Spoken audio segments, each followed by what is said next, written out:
नमस्कार मित्रांनो, स्वागत आहे आपल्या दत्ताचेवले माहिती आहे आपल्या युट्यूब चॅनलमध्ये. आज म्हणजेच 18 सप्टेंबर आणि आजचा हा दिवस अत्यंत महत्वाचा आहे. लाडक्या बहिणीसाठी एक नवीन अपडेट आणि माहिती आपल्या समोर येत आहे की आता ई-केवायसी हे बंधनकारक झालेलं आहे. सगळ्या पात्र लाडक्या बहिणीसाठी ई-केवायसी सरकारनं बंधन करण्यात आलेलं आहे.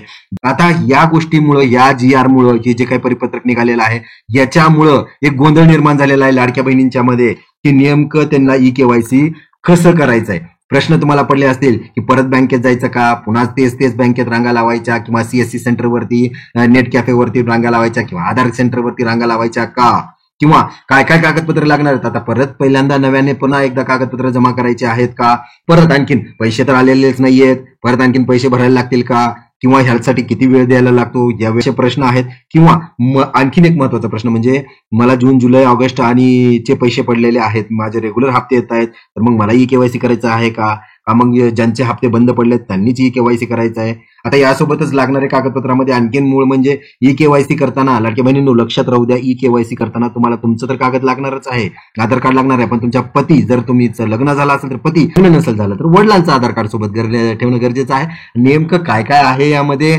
सविस्तर आपण जाणून घेणार आहोत या व्हिडिओच्या माध्यमातून. आपण पाहू शकता की हा जी-आर आपल्या समोर आहे 18 सप्टेंबर 2025चा. आता या जी-आर अनुसार लवकर पाहूया की आपण काय काय नेमकं या जी-आर मध्ये सांगण्यात आलेलं आहे. हे बघा, यामध्ये सांगण्यात आलेलं आहे की मंत्रिमंडळाने घेतलेला जो निर्णय आहे त्यानुसार दरवर्षी जून महिन्यात या योजनेच्या लाभार्थ्याची ई-केवायसी करायची आहे. आता ह्या निर्णय ज्यावेळेस योजना जाहीर झाली त्यावेळेस दरवर्षी जून महिन्यात याची पडताळणी किंवा ई-केवायसी करणं बंधनकारक ठरलं होतं, परंतु ते तसं झालेलं नाहीये यावर्षी. त्यामुळे ही ई-केवायसी कशासाठी करायचं आहे तर ही ई-केवायसी पडताळणी आणि प्रमाणीकरण करण्यासाठी आहे. प्रामुख्यानं या ई-केवायसीची गरज फक्त पडताळणी करणं आहे. पात्र लाडक्या बहिणी कुठल्या आहेत, अपात्र लाडक्या बहिणी कुठल्या आहेत हे काढण्यासाठीच आता ई-केवायसीचा वापर करण्यात येणार आहे. त्यासोबत दुसरा पॉईंट म्हणजे काय की ई-केवायसी कुठं करायची हा प्रश्न सगळ्यांना पडला होता. तर बँकेत किंवा इतरत्र कुठं न जाता तुम्हाला स्वतः तुम्ही ह्या वेबसाईट वरती जाऊ शकता, आणि या वेबसाईट वरती त्यांनी सांगितलेलं आहे की या वेब पोर्टल वरती ई-केवायसीची सुविधा उपलब्ध करून देण्यात येणार आहे. त्या अनुषंगाने त्याचा एक फ्लो चार्टही आपल्याला दिलेला आहे की कशा प्रकारे माहिती भरायची आहे, त्याची प्रक्रिया काय असणार आहे, ती परिशिष्ट आहे, आपण पुढे पाहणार आहोत. तर लाडक्या बहिणीच्या वेबसाईट वरती तुम्हाला भेट द्यायची आहे आणि त्याच वेबसाईट वरती तुम्हाला भेटू शकतं की ई-केवायसीचं बॅनर.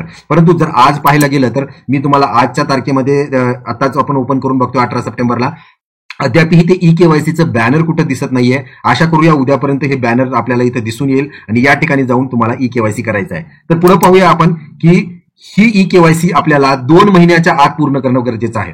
जवळ दिनांकापासून म्हणजे आजपासून ही 2 महिन्याच्या आत पूर्ण करणं गरजेचं आहे. आज आहे 18 सप्टेंबर, तुम्हाला 18 नोव्हेंबरच्या आत ही ई-केवायसी करणं बंधनकारक आहे. जर नाही केलं तर पुढील कारवाईस पात्र राहाल, म्हणजे तुम्ही जे काही पुढे तुमच्यावर कारवाई होणार आहे, तुम्ही अपात्र करण्यात येतील किंवा तुम्हाला लाभ बंद होईल त्याच्यासाठी तुम्हीही कारणीभूत राहाल.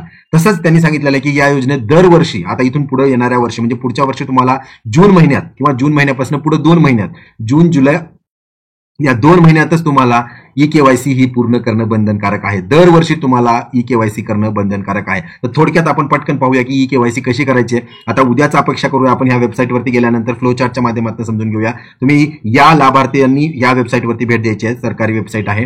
त्याच्यानंतर यामध्ये त्यांनी सांगितलं की मुख्य पृष्ठवर ई-केवायसीच्या बॅनरवर क्लिक करा. ते अद्याप दिसत नाहीये, आशा करूया उद्यापर्यंत दिसून येईल. त्याच्यानंतर ई-केवायसी फॉर्म उघडेल. क्लिक केल्यानंतर ई-केवायसी फॉर्म उघडेल. लाभार्थ्यांनी आधार क्रमांक व पडताळणी संकेतांक नमूद करावा, म्हणजे तुमचा आधार क्रमांक टाकायचा आणि कॅप्चा टाकायचा आणि सेंड ओटीपी वर क्लिक करायचं.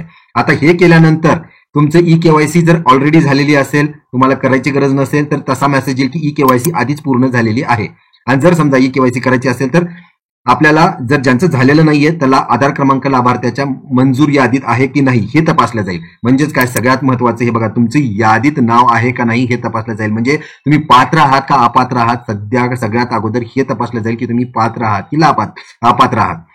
जर तुम्ही पात्र नसाल किंवा तुम्हाला वगळण्यात आला असेल तर आधार क्रमांक या योजनेत पात्र यादीत नाव नाहीये असा संदेश दिसून येईल. म्हणजे तुम्ही अपात्र असाल तर असा संदेश दिसून येईल, आणि जर तुम्ही पात्र असाल तर लाभार्थ्याच्या आधार लिंक मोबाईलवरती ओटीपी जाणार आहे. म्हणजे तुम्ही श्वास घेऊ शकता की तुमचा ओटीपी गेला म्हणजे तुम्ही समजू शकता की तुम्ही पात्र आहात. परंतु इथंही एक गोष्ट लक्षात घ्या, तुमचा जो आधार लिंक मोबाईल आहे तो सोबत असणं गरजेचं आहे. त्याच्यावरती क्लिक केल्यानंतर सबमिट ओटीपी वरती करून ओटीपी टाकून तुम्हाला क्लिक करायचं. नंतर ई-केवायसी पृष्ठावर अजून एक पती किंवा वडिलांचं आधार कार्ड. आता हे एक नवीनच आणखीन काय कारण आहे हे अद्याप स्पष्ट झालेलं नाहीये.